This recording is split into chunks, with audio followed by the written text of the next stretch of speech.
audience, wonderful. So, a special thank you to Lion Devidas Ji Patil for giving me this opportunity to address this August gathering. The protocol has already been set, so I will not move into that. But Devidas Ji, he has given me an opportunity to address this gathering of evolved leaders, especially on the last day of the GLT session, when all of y'all pretty much know everything about leadership. You are leaders in your own right, and he wants me to speak about leadership. Devidas Ji, this is a score that I will settle separately with you. You tricked me into this. Yes, tricked me into this. Not in court. Not in court, for sure. Most definitely. So, I'm going to talk to all of you all about communication and leadership. So, history has been a witness that the greatest leaders that we've had have been absolutely great communicators. Are we on the same page? Yes. Perfect. So these leaders have used their communication skills to be able to empower, to delegate, and give confidence to everybody who comes in their contact. So with that, we're clear on all of this. Now I would like to keep this as interactive as possible. So if I can just hear one or two answers from y'all, and there are no wrong answers. What is communication? Anyone? There are no wrong answers. To be able to understand? Yes. Exchange of information. Exchange of information. Yes, Rashida ji. Dialogue between two people, so encoding and decoding. Perfect. It's a dialogue between two people, encoding and decoding. Whilst all these answers are correct, absolutely right. Able to understand others. Absolutely. And when do we understand others? That's when, in communication, have you ever considered the power of silence? Because if both of us are speaking at the same time, who is listening? Nobody is listening. So much is lost when two people are talking and neither of them are listening to each other. So if we choose to remain silent, at least momentarily, we'll be able to comprehend what is being spoken, and we'll be able to ask more impactful and meaningful questions to ensure that the conversation is meaningful, it's engaging. And one fundamental thing about silence or conversation, we may have people who may come up to us and they may say certain things we may not like. As a matter of fact, sometimes we may not even like the person. We may have certain reasons why we may not like that person. But whilst we may not accept that view, it's very, very important to respect that view. Whoever comes to us, we need to respect what they have to say. An example close to all of us, if you all recollect, the first GLT session. After the first GLT session, on an open group, there was a lot of exchange of comments which happened. Some of them were nice, some of them were not so nice. One person amongst you all mentioned that, Devidas Ji, why don't you keep this group as a closed group, admins only? But what did Devidas Ji say? I really remember that. Keep the conversation open, because I am not here only to hear the praise, I am here to hear the criticism as well, because I will learn from it, I will better from it. Next time I will get better. So I'm going to try and keep this as interactive as possible. So let's try and do a guessing game, yeah? I'm going to show an image, and any one of you all will guess who the person is. Very simple people, you all have known of them and seen of them. Okay, person number one.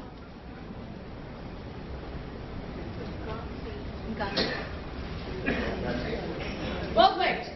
This is none other than Charlie Chaplin, minus his moosh and his cap.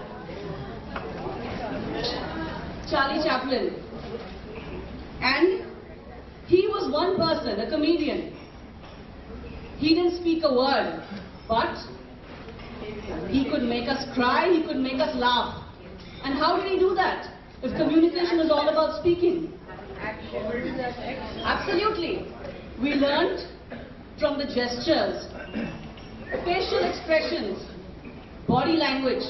There is so much that we can learn from body language. Like, for example, when someone is speaking and I'm like this, and I'm listening to you, what does that mean?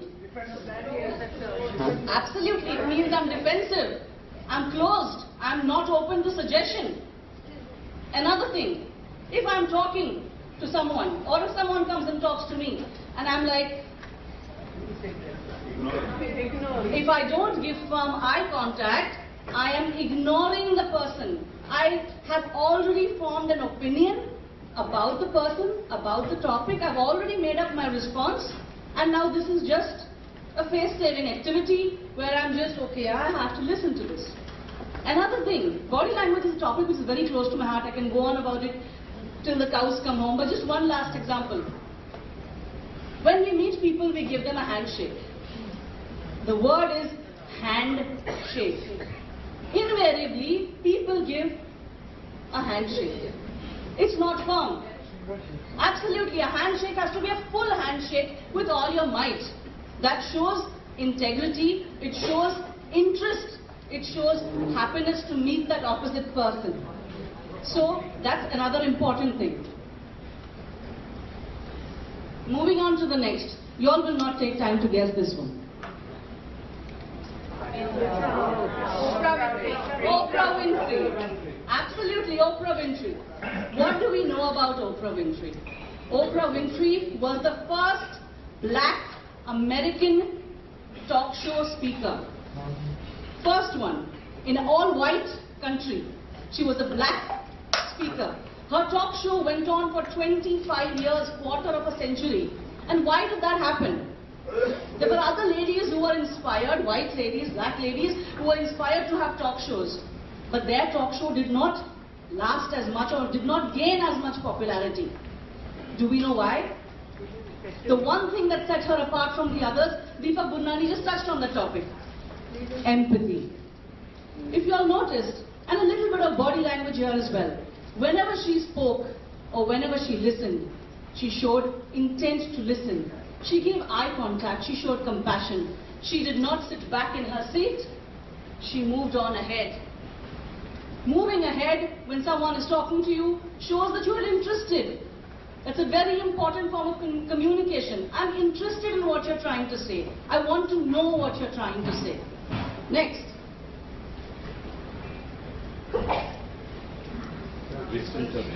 Wonderful. Winston Churchill. What do we know about Winston Churchill? He led Britain to win the Second World War.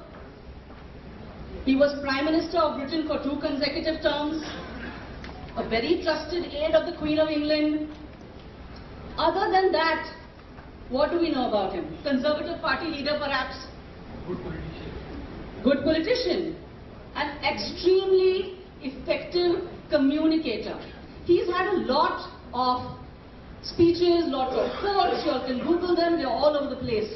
But one of the most important quotes of his were, attitude is a small thing that makes a big difference. That was one. It's all about your attitude. So leaders, it's all about your attitude, the attitude that you have. Attitude of gratitude, attitude of being open to people, attitude to being open to listening, open to criticism. And another one, he mentioned that the kites, Patan, the kites that fly the highest are the kites that fly against the wind. So dear leaders, we need to think out of the box, we need to take calculated risks and forge ahead if we have a certain belief. Now, back in the time of Winston Churchill, did we have social media? There was no WhatsApp, there was no email, nothing of that sort. So whatever was communicated was all a written form of communication. Another form of communication, written communication. Fortunately, his writings are so prolific that they are saved. And everyone uses them as reference materials. Fortunately, at that time, he did not use things like GM, GB, PY, TYSM. Absolutely. So he did not use this. So dear leaders, if you all want your communication to be counted, whether it's written or verbal, ensure you write it well. Respect what you write. Respect yourself and also respect the person to whom it's going out to. So write well, write clearly. You can't change now. At least we can avoid writing the short forms. Next. All of you. Adolf Hitler. Adolf Hitler. No marks for guessing this one. What do we know about Adolf Hitler? He was a Nazi. Control freak. Okay, he was the leader of the extremist Nazi party. And he may be famous for things that we perhaps did not like about him. The genocide, the war crimes, all of that. But there is one thing, कहते हैं ना जो सब बुरा होता है उसमें भी कुछ एक अच्छी चीज होती है, बस हमें देखना चाहिए. So Adolf Hitler was an excellent communicator.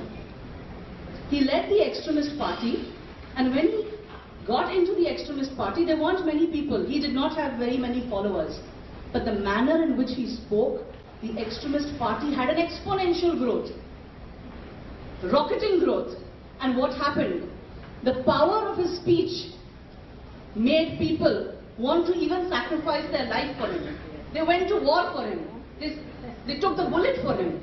That was the power of his communication. We may not like him, but we have to appreciate this facet of this great communicator.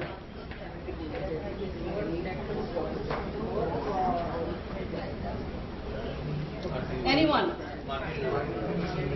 Absolutely. Martin Luther King. What do we know about Martin Luther King? Absolutely. Other than being an American Christian missionary, he was leading the civil rights movement in America all the way from 1955 to 1968, the year in which he got assassinated. But what is the one thing that we know about Martin Luther King, because of which that one speech is synonymous with his name? As Devidas ji just mentioned, he stood at the dais and he said, "I have a dream." And he kept on repeating that, "I have a dream." And what was that dream he was referring to? Such an amazing communicator, wow. So his dream was, in an all-white America, he dreamt of an America which did not have any segregation, no racism. He was a thought leader. He brought about, at least he started, a change that was never thought of. He thought out of the box. He thought differently. That is Martin Luther King. Taking on from him, another black leader. Abraham Lincoln.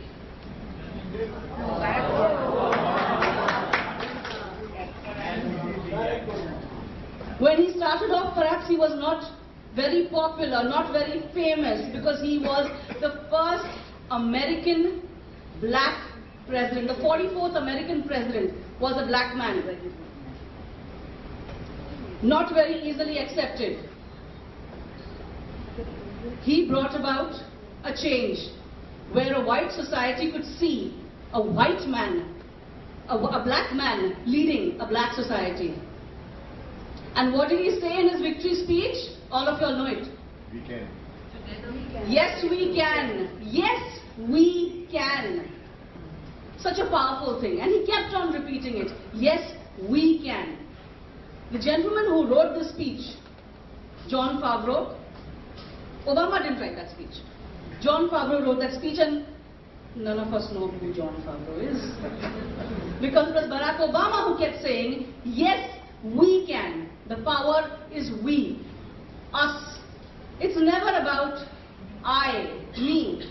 The moment we start saying, I did it, I did this happened because of me, other than a stinking attitude, you tend to repel people. Because people will naturally feel that no matter what I do, this person is going to usurp all the credit and say, I. It has to be about we.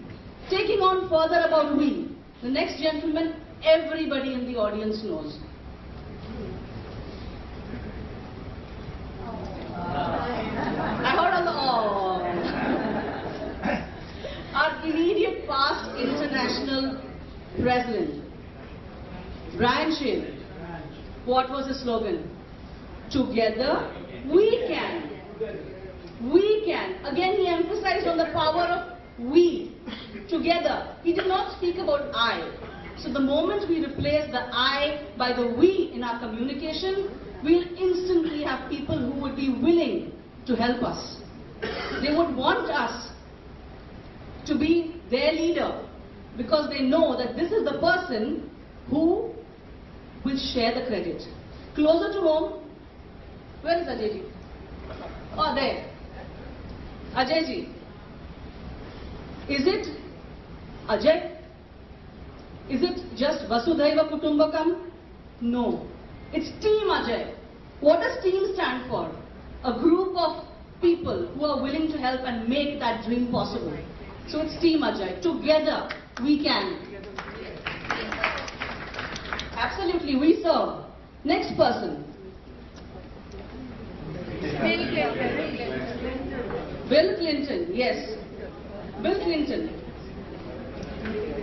He was a Republican president, the 42nd president of America.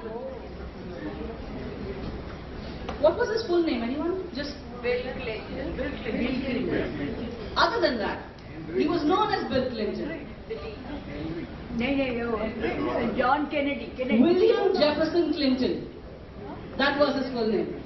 That apart, he may have been in the news for all the wrong reasons. Yes. Monica. Yes.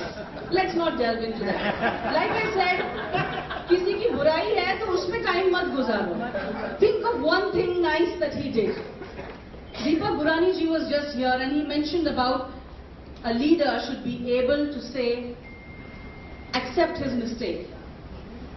This gentleman, the 42nd president of a superpower, what did he do? I know what he did, but with 100 ministers in front of him, priests, seniors, his very, very famous speech goes as, I have sinned. He publicly acknowledged that I have sinned. I was wrong. I'm sorry. And we may not like him for what we hear in the news about him, but this gentleman is an exemplary example of courage. How many of us have the courage to get up and say, no, I was wrong. I wronged you. I'm sorry. Not privately. No private apology. A public apology. It requires a lot of courage. And finally, Ronald Reagan. Absolutely. Ronald Reagan. What do we know about him? Actor. He was an actor, yes. Anything else? He is lion. Yes, Ratanji? He is lion. Yes, Ratanji. Absolutely. He was 40th US President, including everything that you all have added. He had a very, very famous speech. And that speech is termed as a classic. It's called The Speech. It's that popular. Anyone knows what that speech was? A Time for Choosing. And that speech, and it is known as The Speech. You all can Google it. It was such a prolific speech that it raised instantly, it raised $1 million and it propelled his political career to becoming the 40th President of America. And he had a habit. What would he do? We've spoken so much. He would have the habit of wrapping it up. As a leader, we may give so many instructions, speak about so many things during a meeting, but there's something important which we sometimes miss out, and that is wrapping it up into one concise thing. And that was time for choosing. And talking about wrapping up, it's my time to wrap up as well. I believe so, David. So, I will wrap up this entire thing by saying just one small thing to all of all you wonderful leaders, land leaders, thought leaders here, and that is, don't just talk the talk. Learn to walk your talk. Thank you. Thank you very much. One person is, madam, excuse me, one person is left, Napoleon Bonaparte, who said, where there is will, there is way. Absolutely. Word impossible is found in the dictionary of fools.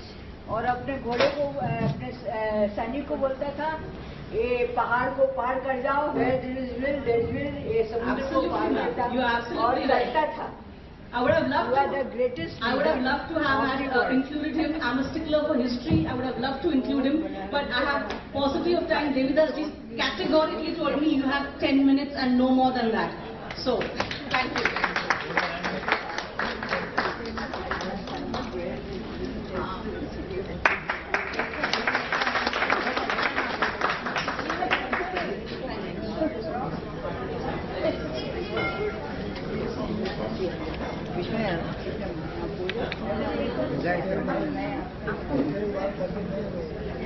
Right.